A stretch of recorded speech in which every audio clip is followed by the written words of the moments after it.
আশিক রাসূলরা আগে জানবো যে আমার নবীকে ভালোবাসার নাম হচ্ছে ঈমান। তোমরা আমাদের কি বুঝাও?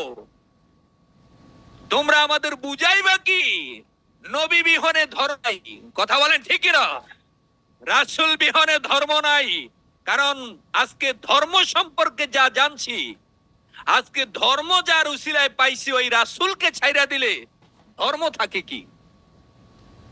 আমরা যে আজকে ইসলাম, আজকে যে নামাজ পড়ছো, আজকে যে হজ করতে গিয়েছো, তুমি যে হজ করেছো, না হয় হজে ইফরাদ, না হয় হজ্জে তামাত্তু, না হয় হজ্জে কিরান। এই যে রাসূল বিদ্বেষী যারা যারা বলছে যে মদিনায় গিয়ে এক বক্তা আলোচনা করছে যে জায়গা ও জায়গায় আপনারা দোয়া করলে কাজ হইব না। মদিনার মুহাম্মদ সাল্লাল্লাহু আলাইহি সাল্লামের রওজার সামনে গিয়া অনেকে হাত উঠে দোয়া করতে থাকে। সে ওয়াজ করছে যে জায়গা ও জায়গায় দোয়া করলে কাজ হবে না। মুহাম্মদ সাল্লাল্লাহু আলাইহি সাল্লামের রওজা শরীফ গিয়ে এখানে দোয়া করার কোনো হুকুম নাই কোরআন হাদিসে। অথচ আল্লাহ বলেছেন জাউকা ফাস্তাগফিরুল্লাহ ওয়াস্তাগফারা লাহুমুর রাসূলা লাওয়াজাদাল্লাহা তাওয়াবার রহিম। যারা পাপ করেছে হে রাসূল, তারা যদি আপনার কাছে আসতো, আর আমি আল্লাহর কাছে, আপনার কাছে আসার পর আমার কাছে, আমি আল্লাহর কাছে ক্ষমা চাই, আপনিও তাদের জন্য ক্ষমা চান, সুপারিশ করেন, আমি আল্লাহ তাদেরকে মাফ করে দিব। তারা আমাকে ক্ষমাশীল হিসাবে পাবে, করু দয়াশীল হিসাবে পাবে। জোরে বলি সুবহানাল্লাহ। অথচ বক্তা বলছে যে জায়গা ও জায়গায় দোয়া চলবে না, মানে নবীজি জায়গাটাকে মূল্যায়ন করলো না। নবী বিহনে আপনি মাপ পাওয়ার তো কোনো সুযোগে নাই। নবী বিহনে মাপ পাওয়ার কোনো সুযোগ নাই, কারণ শাফায়েতের একমাত্র কান্ডারি হলো নবী মুহাম্মদুর রাসূলুল্লাহ।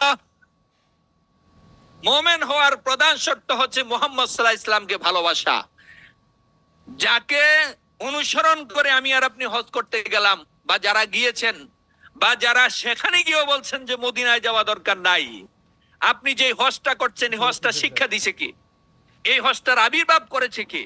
হয়তো হজের উৎপত্তি হয়েছে হযরত ইব্রাহিম আলাইহিস সালামের জামানা থেকে। আজ্জিন বিল হজ্জে, আল্লাহ রাব্বুল আলামিন হযরত ইব্রাহিম আলাইহিস সালামকে বলেছেন, হে ইব্রাহিম, আপনি কাবাগর বানানোর পরে পাহাড়ের চওড়ায় গিয়ে তিনি আল্লাহর হুকুমে আজ্জিন বলেছে, হে আপনি আহ্বান করেন বিল হজ্জে, হজের দিকে।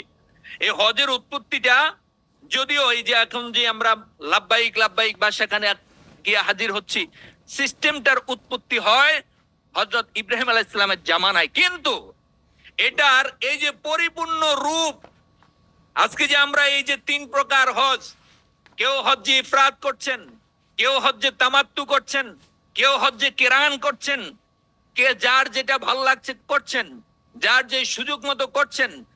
হজের যে সিস্টেম গুলো পেয়েছেন, সবগুলোর বাস্তব প্রতিফলন, বাস্তব প্রশিক্ষণ দিয়ে গেছেন নবী মুহাম্মদ সাল্লাল্লাহু আলাইহি সাল্লাম।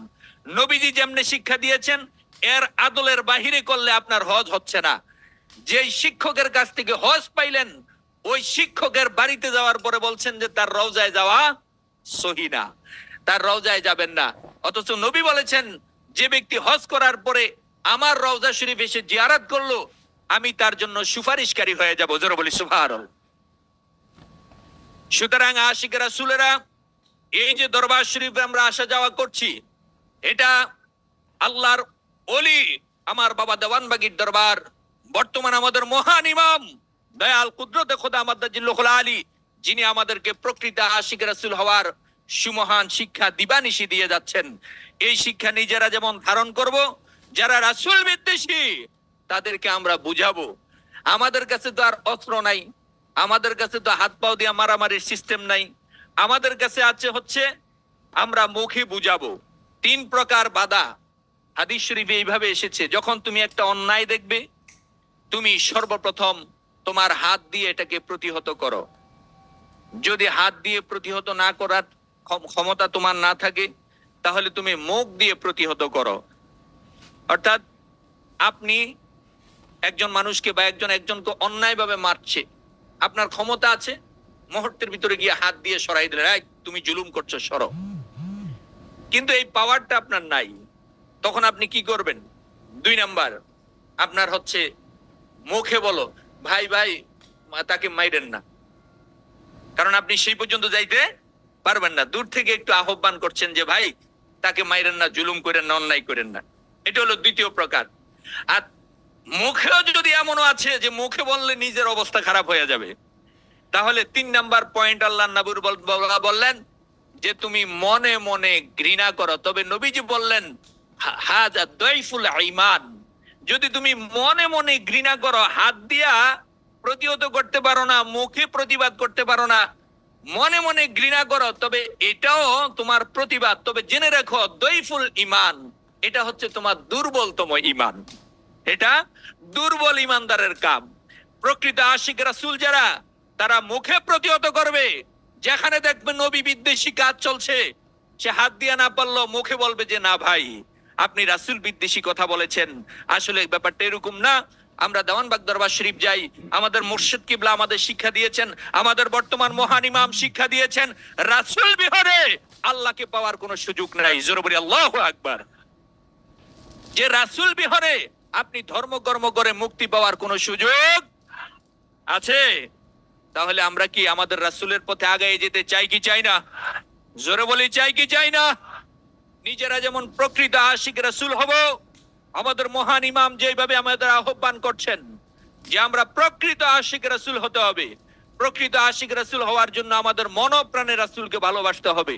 আর রাসূলের প্রেমিক যারা মনপ্রাণে রাসূলকে ভালোবাসে, সে যেখানেই দেখবে যে রাসূল বিদ্বেষী কাজ, এটাকে সে চেষ্টা করবে বুঝাই দিতে যে ভাই ব্যাপারটা এরকম না, এরকম। কথা বলেন ঠিক কিনা? জোরে বলেন ঠিক কিনা? এটার জন্য আমাদের মহান ইমাম তালিমের সুব্যবস্থা করেছেন। এখন মনে করেন আপনি বুঝাইতে যাবেন, আপনারা যদি উল্টো একটা পেঁচ দিয়ে বসে, আপনি যদি উত্তর দিতে না পারেন তো আরেক বিপদ।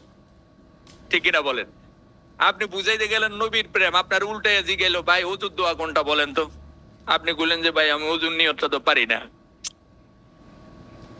আপনি যে কলব কলব বুঝাইতে গেলেন, আপনারা বললো যে ভাই হুজুর ফরজ কয়টা কোন তো, আপনি কইলেন যে মিয়া কলব পরিষ্কার করো, বলে বেটা ওযুই পারো না, ওযুর ফরজ কয়টা, তুমি কলব কলব কইতে আসো, তখন আরেক বিপদে পড়ে যাবেন।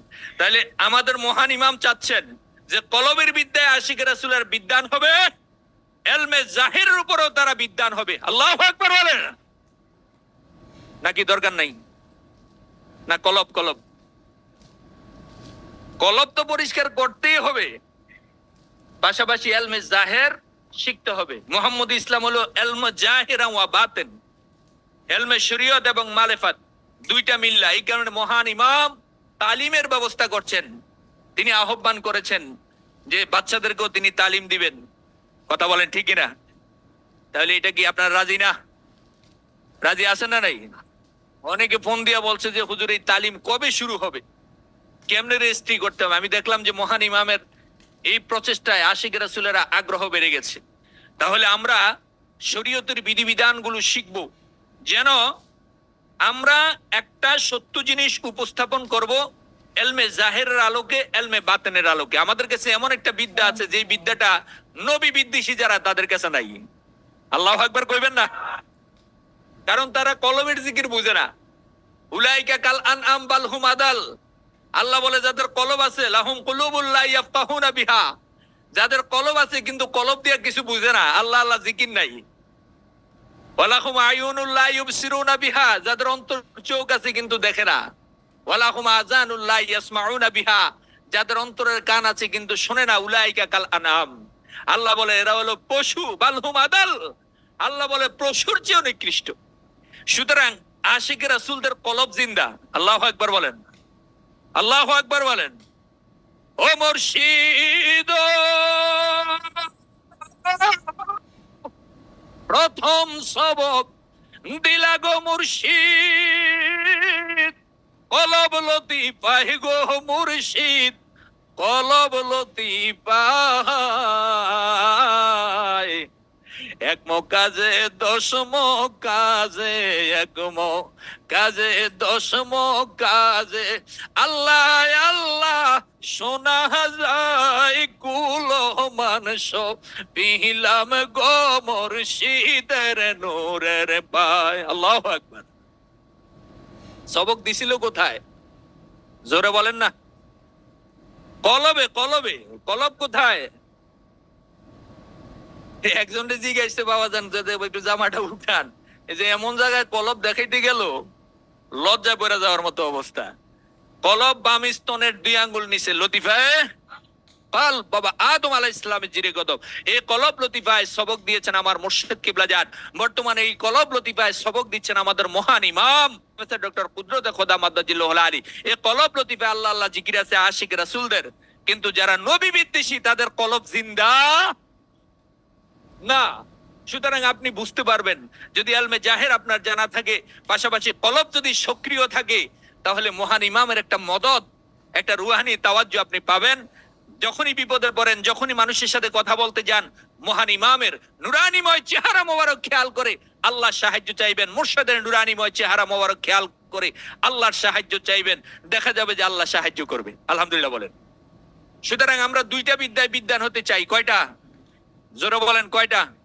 এই 2টা বিদ্যায় বিদ্যান হইতে হবে। এই যে আজকে জুমার দিন, অথচ অনেক আশিক রাসূল আছে টুপিটা নাই।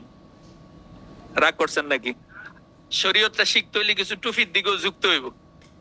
জুমার দিন আপনার একটা টুপি রাখা তো জরুরি। আমরা যেহেতু প্রকৃত আশিক রাসূল, পকেটে রাইখা দিই, গরম লাগে, কিন্তু নামাজের সময় একটু টুপিটা লাগাইলে ভালো না? আমার কথা কি রাগ করছেন? এই সাইড গুলো আমরা খেয়াল করব। এই যে দেখেন অনেকে টুপি আছে কিন্তু লাগায় না। আমার ভাইয়ারা, এগুলো আমাদেরকে ধরবে কেন? আমরা এমন ভাবে দাঁড়াবো বাবা দেওয়ানবাগি প্রত্যেকটা আশিক রাসূলদের প্রকৃত ইমানদার বানাইতে সক্ষম মহান ইমাম। বাকিটা যদ্দূর আপনি বাবার কাছ থেকে অর্জন করছেন, বাকিটা আপনার শিখে আল্লাহ পর্যন্ত পৌঁছাই দিবে। এই মহান ইমামের আল্লাহ যোগ্যতা দান করছে। আল্লাহু আকবার বলেন। সুতরাং আমরা কিসের ভয়? আমাদের আছে মুর্শিদ কিবলাজান, আমাদের আছে আল্লাহর ওলি মহান ইমাম দয়াল কুদরতে খোদা মাদ্দাজিল্লাহুল আলী, আমাদের আছে মহান আল্লাহর দয়া, আমাদের আছে দয়াল রাসূলের মুহাব্বত। আমাদেরকে রাসূল ভালোবাসেন, আমরা আমাদের রাসূলকে ডাকি ইয়া রাসূলুল্লাহ, ইয়া হাবিবাল্লাহ বলে। জোরে বলি সুবহানাল্লাহ। অথচ লক্ষ লক্ষ মানুষ বাংলাদেশে এক জায়গায় হয়, জীবনে ইয়া রাসূলুল্লাহ কইয়া ডাক দেয় না। কথা বলেন ঠিক কিনা? জোরে বলেন ঠিক কিনা? অথচ আশিক রাসূল দাড়ি ডুবি না থাকলো, নবীর প্রেমটা তার অন্তরে বদ্ধমূল। নবীর না শুনতে দেরি ইয়া রাসূলুল্লাহ বলে ডাক দিলে তার অন্তরে নবীর জজবা শুরু হয়ে যায়। ইয়া রাসূলুল্লাহ, ইয়া হাবিবাল্লাহ, ইয়া রাসূলুল্লাহ, লা ইয়া রাসূলুল্লাহ, ইয়া হাবিবাল্লাহ, ইয়া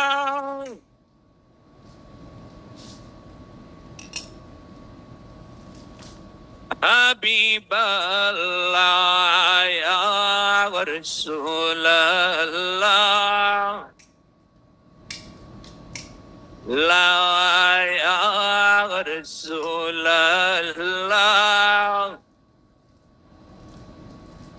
আমার ভাইয়ারা, আমার নবী যে কত খুশি হয়, কারণ একজন প্রেমিক যখন প্রেমিকাকে ডাক দেয়, এক প্রেমিক আরেক প্রেমিককে ডাক দিলে কি মোহাব্বত। আমার নবী অলরেডি আমাদের ভালোবাসে, আর আমরা যখন আমার নবীকে ডাক দেই, নবীজি যে কত খুশি হয়। আল্লাহু আকবার বলেন।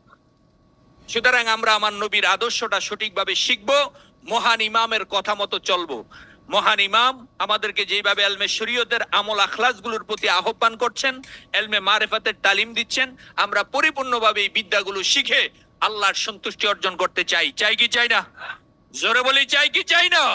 আল্লাহ আমাদের সেই তৌফিক দান করুক। সবাই বলে আমিন। জোরে বলে আমিন।